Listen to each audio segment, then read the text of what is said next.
My name is Svetlana Kornilova. I am a professional artist, but I am the first who has chosen this way in my family. It's not like I was born with a pencil in my hand, but I was painting more or less all of my life with some logical gaps. I was born in Chita, it's a city in Siberia, Russia, but grew up in Moscow district, where I was visiting art school. It was 3 times a week for 3 hours during 5 years. So when I have finished it, I made a stop to breathe a bit without constant painting and drawing. In this rather long gap, I graduated from university with a degree in management and was working in a media agency. So I did my best to stay maximum aside from the art world. It didn't work, but I gave it a chance. So I came back to art practice, first with my teacher from the art school, then I found a course, and then I finally realized that it's for good. So I entered and graduated from the Moscow State University of Art and Industry, named by Stroganov, Department of Monumental and Decorative Painting.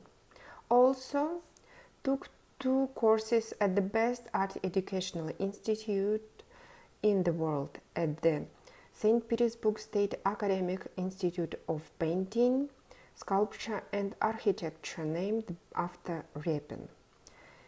It was time when I was drawing as much as I could. I took any extra course I could reach to grab as much experience and a variety of methods as I could. Finally, I got the basement, and then I understood that I still need to improve my skills. So I asked an artist that I admired the most to give me art classes, and she agreed. So I was learning art personally at her workshop for several more years. Actually, it was for 7 last years. So getting the skills to express the idea I have in my thoughts took quite a long time, and I'm still on its way, educating and improving myself every day. During the time of education, I was taking part in exhibitions, was accepted to unions of artists, selling my art and taking part in artist symposiums. So I was living artist's life and improving my portfolio. During a long time, I was training my hand to do what I need. Of course, my eye and artist's mind was also training, because I believe that artist is not about image. It is mostly about philosophy and perception. Well, it's good if you can paint an object as it is in life, but there is a photo camera to make it. An artist is interesting if he creates and shares his reality. So you should extend your reality with knowledges, books, stories, anything. So it is interesting. Otherwise, the art has no depth. In my paintings, I depict people. By showing a person, I am conducting a dialogue with the viewer. Dialogue with the world, with your inner child, with yourself. I'm concerned about the ephemerality of our current existence. Despite the fact that we are in the material space, our life is increasingly flowing into the net. The possibilities of modern technologies allow you to transform most of your existence into electronic devices, living real life outside of it. Thus, a person begins to live more and more not in the real world, but in the world of information phantoms. In my paintings, I try to fix a person in material space. My characters perform intelligible, tangible actions with recognizable physical objects. I portray an ideal world where everything is in its place. I often refer to the theme of childhood. After all, childhood is the beginning of a person, the basis of his relationship with the world around. By placing an object in the space of the canvas, I show a situation or a stage through which person passes. That's why the picture is like a portal through which the viewer can look back, plunge into the memories, or suggest some events in the future. I mentioned my teacher from the art school, Alexandra Nikiforova. That really was the first artist alive I've met. It was kind of surprise for me. By the way, we still are in touch, and she still is a teacher, an artist, and a friend for me.